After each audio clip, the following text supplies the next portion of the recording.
You've decided on 50-50 custody. Now comes the part nobody warned you about, figuring out what that actually looks like day to day. Today, I'm going to make that a lot easier.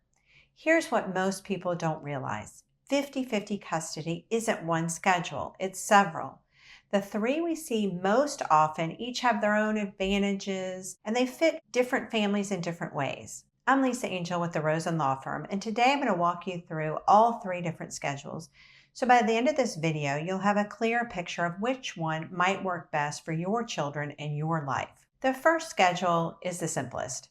1 week with one parent, 1 full week with the other parent. We generally alternate every 7 days, so it's a 7-7 plan. Parent A would have from Monday until return to school the next Monday, and then parent B would have Monday, return to school the next Monday. This is the most predictable schedule of the three. Each parent has an entire week to settle into a routine with their children. Homework and sports and meals and bedtime can all be predictable for that entire week. It works especially well with older children and teenagers who can handle the longer separation from one parent, and for parents who have some unpredictable work schedules and they want to make sure that they can block off that entire week and know that they can manage anything that comes up in that week. There's fewer transitions for children, and it's easier for parents with rigid work schedules. But children can go a full week without seeing the other parent.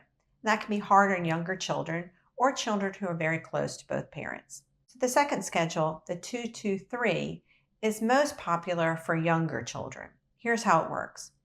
Parent A has Monday and Tuesday. Parent B has Wednesday and Thursday.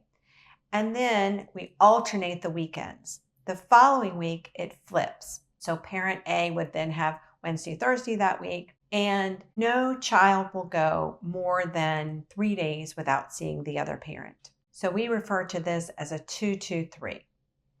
The key thing to understand about the 2-2-3 is that the longest a child ever goes without seeing the other parent is 3 days. And for younger children, toddlers, preschoolers, early elementary age, that can matter a lot. Young children often don't have a firm grasp on which day it is of the week. A week can feel like an eternity to a 4-year-old.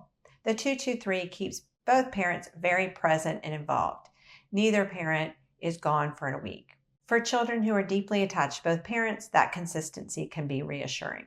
It is more transitions per week, which can be difficult for children. The schedule rotates every week, and it's not ideal for families who need a fixed, predictable weekday pattern. Schedule 3, the 2-2-5 plan. The 2-2-5 is a middle ground between the week on, week off and the 2-2-3. Under this schedule, parent A always has Monday, Tuesday. Parent B always has Wednesday, Thursday, and then the weekends rotate.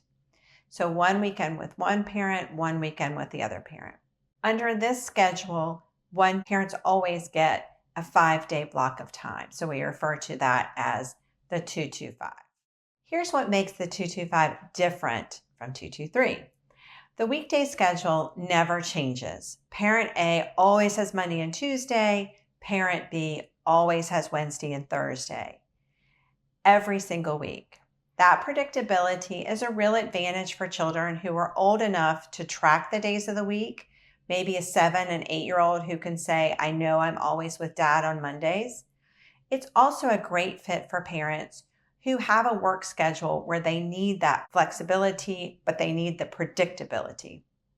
For example, if one parent always works weekends and needs consistent weekdays with their children. The 5-day stretch over a long weekend can feel long for younger children, but the rotating weekend can occasionally feel less predictable for social planning. So, how do you choose the right schedule? Well, here's the truth. There's no single right answer. The best custody schedule is the one that works for your family, for your children's ages, your work situations, your children's school and activity schedules, and honestly, how well you and the co-parent communicate. Here's a quick way to think about it. Young children under 7 consider the 2-2-3. Frequent transitions keep both parents close, and the young children can really adjust to the rhythm quickly. Children who want predictability or parents with fixed work schedules consider the 2-2-5. They always know which days belong to which parent. And then older children and teens or parents who need maximum routine, consider the 7-7.